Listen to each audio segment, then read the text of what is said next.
জি জি জি।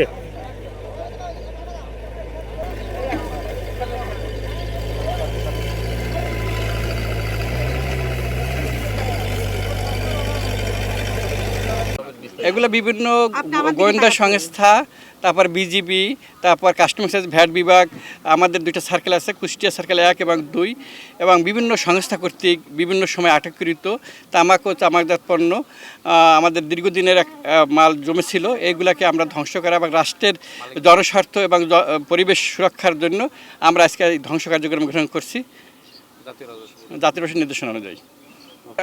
আমাদের এই ধ্বংস কমিটিতে আমাদের প্রায় 6টা সংস্থা জড়িত আছে।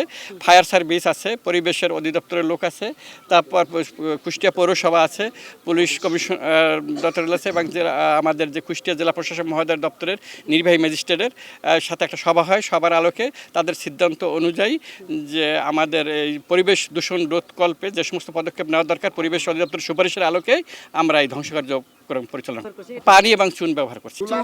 রোলার দিয়ে পিষে মাটিতে গর্ত করে মাটি চাপা দেওয়া হবে আর কি।